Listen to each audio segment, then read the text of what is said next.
கேள்வி ஒன்றாக இருந்தாலும் பதில் எப்படியா இருக்கும்? ஆளுக்கு ஏற்ற மாதிரி மாறுபடும். நேரில் வந்துட்டா என்ன பண்ணிடலாம்? எல்லா கேள்வியும் கேட்டு தெளிவாக, அதுக்கு தான் சத் சங்கம். என்னுடைய நோக்கம் எல்லாம் மனிதர்கள் எல்லாம் மகிழ்ச்சியாக இருக்கணும், அவ்வளோதான். எதிரி, பகைவன், அரக்கன்,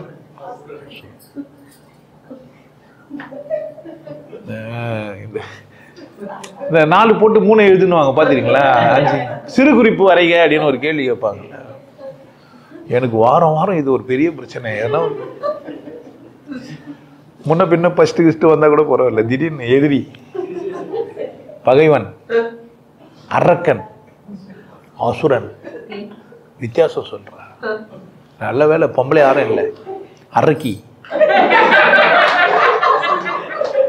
கேட்கல, விடுபட்டது சாய்ஸ். அரக்கனுக்கு அரக்கி, அப்புறமா அசுரனுக்கு பொம்பளைக்கிறா அசுரி, பகைவி இல்லை பகைவன் தான். எதிரி, பால் சாராத வார்த்தை, அழகான வார்த்தை எதிரி. எதிரின்னா உங்களுக்கு எதிரின்னா என்ன ஞாபகம் வரும்னா, உங்களுக்கு எதிராக மாறிட்டவர் அப்படிதான் ஞாபகம் வரும். ஒரு அன்பு உங்களுக்குள்ள மறந்துச்சுன்னா அந்த வார்த்தை அர்த்தம் மாற. எனக்கு எதிர உட்காந்து என்னை பார்க்குறவர், அவ்வளவுதான். இந்த கேஸு கோர்ட்லலாம் பார்த்தீங்கன்னா எதிரினே போட்டு வச்சுருக்கோம். போலீஸ்காரங்க வந்து எஃப்ஐஆர் எழுதுறாருன்னா, எதிரி சிவகுமாரை நாங்கள் இத்தனை மணிக்கு இந்த இடத்துல சாந்திச்சோம், இதுக்கு எதிர் வீட்டில் இருக்கிற சரோஜா தான் சாட்சின்னு போடுவான். நான் இவங்களெல்லாம் பார்த்ததே இல்லைனாக்கா அப்படி தான் சார் சொன்னா எழுதுவானுவான். அவனை இப்படி கேட்டா இப்படியே தான் ஜட்ஜி அன்னைட்டு போய் உள்ளவங்க உட்கார வச்சிட்டாரு. இப்படியே தான் எதிரினே எதனாங்க. நான் யாருக்கு எதிரி? யாருக்கு எதிரி? நான் யாருக்கு எதிரி?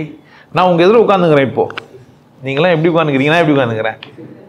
எதிர இல்லையா? இப்போ நான் எதிரியா இல்லையா? நான் எதிர்த்து இருக்கிறவங்க அப்படின்னு அவ்வளோதானே. இதுலேயே கெட்டவன் ஆக்கினீங்க அவனை. கெட்டவனை எப்படி ஆச்சு? அவர் புரிதலும் சித்தாந்தமும் வேற வாகுது, அவ்வளோதான். சிந்திக்கிற விதம் தப்பாக இருக்குது. இல்லை நான் சிந்திக்கிற விதமும் கூட தப்பாக இருக்கலாம், பிடிக்காம போயிருக்கலாம். நான் தான் சரின்னு எப்படி சொல்ல முடியும்?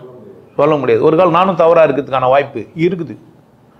இப்போ எதிரி எவனா இருப்பான்? ஏன் என்ன புரியுது எனக்கு? என் சித்தாந்தம் அவருக்கு பிடிக்கல. நல்லா புரிஞ்சு வச்சுக்கோங்க, மனிதர்களுக்குள்ளே ஏற்படுற கருத்து சித்தாந்தம் தான் வேற வேறவே தவிர நாம் எல்லாம் ஒரே கடவுளுக்கு பிள்ளைங்க. நம்ம ஒரே வெட்ட வெளியில் தான் சுற்றிங்கிறோம். நம்ம எல்லாம் எங்கே தான் சுற்றிங்கிறோம் எல்லாரும்? உனக்கு ஒரு வெட்ட வெளி, எனக்கு ஒரு வெட்ட வெளி. நல்லா யோசித்துக்கோ. உனக்கு வேற காற்று, எனக்கு வேறு காற்றே இல்லை. நான் என்ன காற்று ஏற்று விடணும், நீ என்ன தான் ஏற்று விட்ற? தண்ணி குடிக்கணும்னா எல்லாரும் ஒன்றா குடிச்சிக்கலாம். அந்த காலத்தில் குளத்தை வெட்டி எங்களுக்கு மட்டும் தான் நீரானுங்க. ஆனால் மழை எப்படி தான் பெஞ்சிருக்கான்? அவனுக்கு மட்டுமா பெஞ்சிருக்கான்? அவன் குளத்துக்கு மட்டும். நம்ம பார்த்து சிரிச்சுன்னுக்கலாம். நான் அந்த காலத்துல இருந்ததுன்னா குளத்தை அவன் வெட்டிங்கடா நீ இருப்பேன். அவனுக்கு என்ன போய் ஏன்டா தண்ணி குடிக்க போறீங்க? அது என்ன பண்ணுங்க? அவனோ தெரியாமல் அவனா கூட போய் சண்டை போட்டு இருந்துக்கிறானுங்க. கோயிலில் சேகலைன்னா பிரச்சனை கிடையாது, கோயில் கட்டிக்கலாம். ஏன் அங்கே போனோன்ற? நான் வீட்டில் அவன் சேகலைன்னா சேகலன்னு சண்டையாக போனா வீடு யாருது? நாங்கள் தான் வீடு கட்டி கொடுத்தன்ற உரிமை நீயே கட்டிக்க வேண்டியது தானே. ஆலயம் செய்தோ மதியில் அனுமதி இல்லை, நீ அந்த கூட்டமே இதில் அதிசயம் இல்லை. என்ன இதெல்லாம்? யாரை ஏமாத்துறீங்க? உனக்கு தான் எனக்கு கோயில் கட்ட தெரியும்ல, நீயே என்ன பண்ணிக்க? நான் கண்டிருந்தா அப்படித்தான் திட்டிருப்பேன்.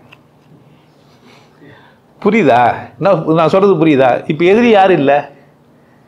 யாருன்னா எதிரியா? உங்களுக்கு வேணும்னே எதிரியை உருவாக்குறோம். ஒரு மேடை பேச்சாளர் என்ன பண்றாருன்னு கேட்டீங்கன்னா, ஆரியர்கள் ஒரு வார்த்தையை போட்டு உடனே ஆகிட்டான் எதிரிங்க. அவங்களாம் என்ன பண்ணிட்டாங்க? நம்மள அவங்க வந்து காவா வழியா வந்தாங்க. ஆமா, காவா வழியில எப்ப அவர் முடியும் சாகர ஓடி இருக்குமே. நான் குழந்தையா இருக்கும்போது ஒரு பெரிய பெரிய ஒரு பள்ளத்தாக்குக்கு பேர் காவா நீரானுங்க. எனக்கு காவா என்னதான் தெரியும்? நான் ஒரு சேரியில் பிறந்து வாழ்ந்துங்கிறேன். காவானா என்ன தெரியும் எனக்கு? அந்த பக்கெட் வச்சுன்னு அம்மி வச்சு தேய்ச்சி விடுவாங்க, அந்த காவா தானே தெரியும். இந்த காவல் எப்போ வந்தாங்கன்னு தானே இப்போ யோசிச்சோம். சிரிப்பா இருக்கும். ஆரியன் எனக்கு எதிரியா? எதிரியா? ஒருத்தன் பூணூல் போட்டுனா எனக்கு எதிரியா? ஒருத்தன் ஜாதிக்குதுன்னா அவனுக்கு எனக்கு எதிரியா? ஏன்டா அவனுங்களெல்லாம் எனக்கு எதிரி? என்னை வாழ விடாமல் பண்ணுறதுக்கு யாரோ ஒருத்தரை பேசினான்னா ஆகிட்டானுங்க எனக்கு. ஒருத்தனை யாருன்னா எதிரிக்கிறாங்களே எனக்கு. அவர் வாழ்க்கை என்ன பண்ணுறாரு? அவர் வாழ்க்கை அவர் வாழ்றாரு. என் வாழ்க்கைய ஏன் நான் எதிரியாக பார்க்கணும்? புரிஞ்சிச்சானா? எதிரின்ற வார்த்தை என்ன இல்லைன்னா எதிர்க்கிறவர். பா ஒன்று முடிஞ்சிச்சு. சிறு குறிப்பு. இப்போ பகைவன் என்ன? பகைனா பகைனா பகைனா பழி வாங்குற உணர்வு உள்ளவங்க. எந்த புருஷன் பொண்டாட்டியானா சந்தோஷமாகறாங்கன்னு சொல்லுங்க. டைமுக்கு சந்தோஷமா இருந்திருப்பாங்களே தவிர 100% என் கணவர் எனக்கு பொருத்தமானவர் யாருன்னா சொல்லுவாங்க? இப்போ சொல்லுங்களேன். என் கணவர் இருக்கிறாருங்க, பக்கத்தில் உட்காந்துக்கிறாரு, 100% எனக்கு பொருத்தமாக இருப்பார் சொல்லுவீங்க? சொல்லுவீங்க?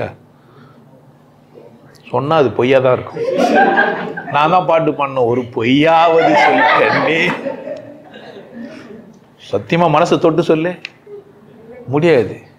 ஏன் அப்படின்னு கேட்டிங்கன்னா முரண்பாடு தான் அழகே. முரண்பாடே தான் அழகு. என்ன மாதிரி அவன் இல்லை. தாடியை சேவ் பண்ணவே மாட்டேன்ற அந்தால் வச்சுங்கிறான்னா அவன் பொண்டாட்டி என்ன படுக்க மாட்டாயா? இப்படியே சொல்லுவான். ஆனால் நமக்கு தாடி வச்சா நல்லா இருக்குமே நினைப்பு இருக்கும். அப்போ பகைவனா அவங்க மாற்று கருத்து உள்ளவங்க. மாற்று கருத்து எப்போதுமே மாற்று கருத்து இருக்கும். எங்க பிரச்சனைன்னா பழி வாங்குற உணர்வு இருந்தால் அவன் பேர் பகைவன். யாரு? எதிரி இருக்கிறவன் பிரச்சனை கிடையாது, கருத்து இருந்தால் வேறன்னு விட்டுடலாம். பகைவன் யார் அப்படின்னு கேட்டீங்கன்னா நீ எப்போ தூங்குவோ உன்னை சாவடிக்கலாம். 2 பேரும் ஒன்னா தான் போனானுங்க, போய் கொகையில போய் புதையில எடுத்துன்னு வரலான்னு. கைப்பற்றின உடனே பாகப்பிரிவினை பிரிக்கிறதுல பிரச்சனை வந்து ஒருத்தரை மாற்றி ஒருத்தர் 2 பேருமே சேர்த்துட்டு அவங்க போனமாக இருக்கிறாங்க. போனவங்களாம் இப்படி தான் செத்துங்கிறான்.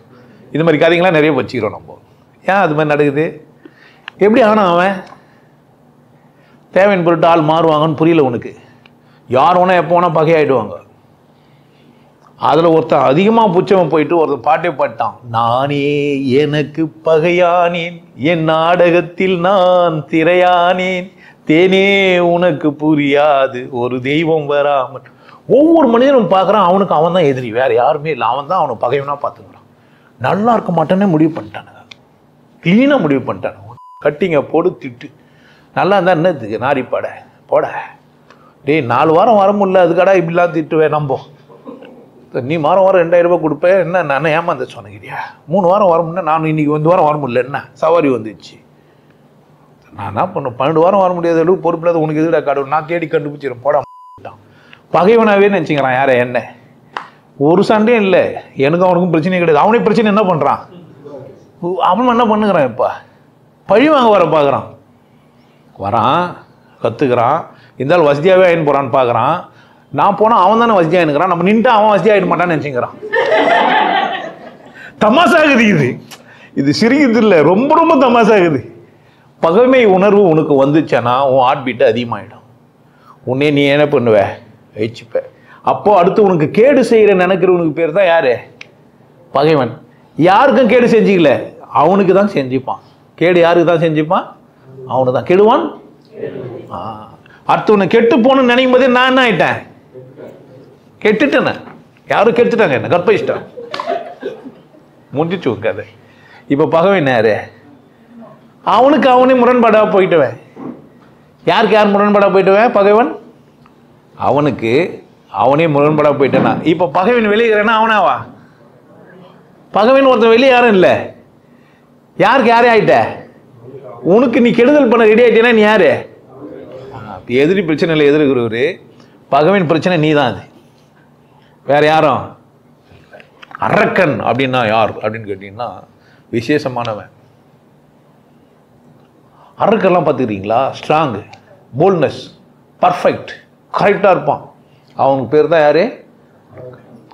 பார்த்தீங்கன்னா தேவர்கள், அரக்கர்கள் பார்த்துக்கிறீங்களா? தேவர்கள்லாம் எப்படி இருப்பாங்க அப்படின்னா வெள்ளையாக இருப்பாங்க. அரக்கர்லாம் எப்படி இருப்பாங்க? அப்போ நீங்களே தெரிஞ்சுக்கணும் அவர் யாரு. அவரு அப்போ பார்த்தோன்னே சொன்ன வெள்ளையாகிறாங்க தமிழ்ச்செல்வி, அவங்க தேவதை. கருப்பாகிறாங்க சுவேதா, அவங்க யார்? இது சவிதா. இதில் என்ன யார்? அப்போ அது அரக்கி. இவனுங்களா ஒரு இலக்கணம் வகுத்துக்குன்னு இவனுக்கு பிடிச்சவங்கள என்ன சொல்கிறானுங்க? தேவரனும். இவனுக்கு பிடிக்காதவனு என்ன சொல்லுங்கிறானுங்க? அரக்கனுங்கிறானுங்க. அரக்கன்னா விசேஷமானவன். பிடிச்சவன் பிடிக்காதவன்னு அது அவன் பிரச்சனை. உன்னை யாருன்னா அரக்கன்னா நீ கொண்டாடிக்கணும். ஏன்? ஸ்ட்ராங்காகிறன்னு அர்த்தம், போல்டாகிறன்னு அர்த்தம், பர்ஃபெக்டாகிறன்னு இருக்கணும். அப்போ எப்படி இருக்கணும்? அரக்கனை போல தான் இருக்கணும். நீங்கள் சொல்லும் போதே சொல்லிக்கணும் பெருமையாக, நான் ஒரு அரக்கங்க. என்ன பண்ண முடியாது, ஒன்றும் பண்ண முடியாது. நான் ஒரு அரக்கி. என்ன அரக்கினா எழுச்சி எழுச்சி நடக்கிறது கிடையாது, இந்த கொம்பு வச்சுருக்கிறோம் சிமி போட்டது கிடையாது, சூத்து தூக்கினு நடக்கிறது கிடையாது. ஸ்ட்ராங்கா இருந்தா அவன் யாரு தான்? அரக்கி. ஸ்ட்ராங்கா இருந்தா அவன் யாரு தான்? அரக்கன். இப்போ அசுரன், அசுரன்னா யோகி அப்படின்னு அர்த்தம்.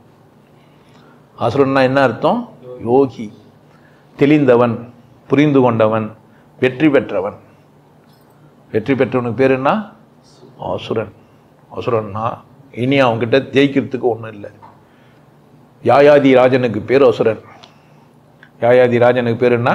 அசுரன். நிறைய பேர் திட்டுவாங்க பார்த்தீங்களா, நாதாரி. என்ன வர திட்டுறது நாதாரி. நாதாரின்ற ஒரு அழகான சொல் எல்லாருக்கும் பொருந்தாது, அது எனக்கு மட்டும்தான் பொருந்தும். ஏன்னா நாதத்தை அறிஞ்சவனுக்கு பேர் தான் என்ன? நாதாரி. உனக்குன்னா தெரியும் நாதாரி. நான் தான் யாரு? ஏன் நான் நாதாரி?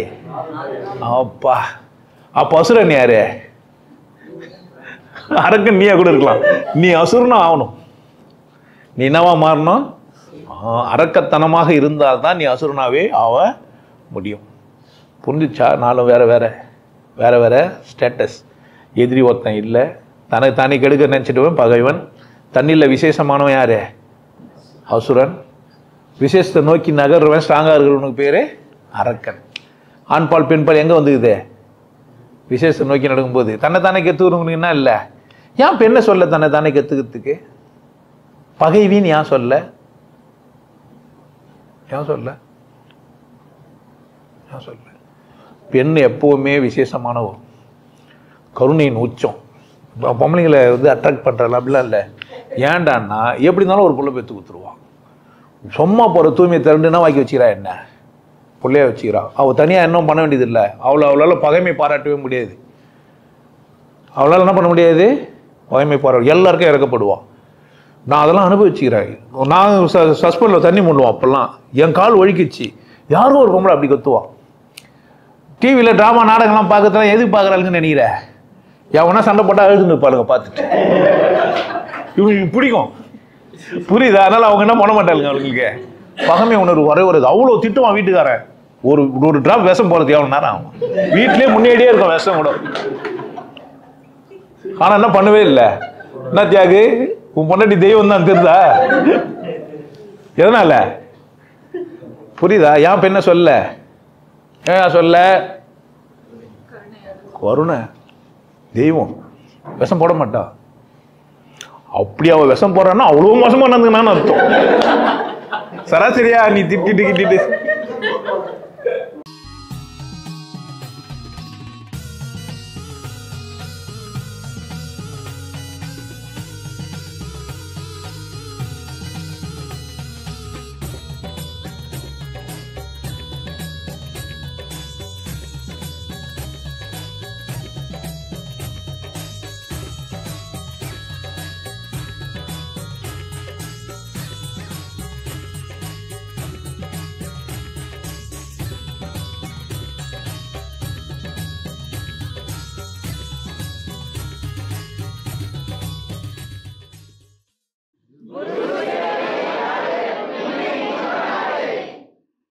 நல்லா இருங்க, சிறப்பாக இருங்க, கொண்டாட்டமாக இருங்க.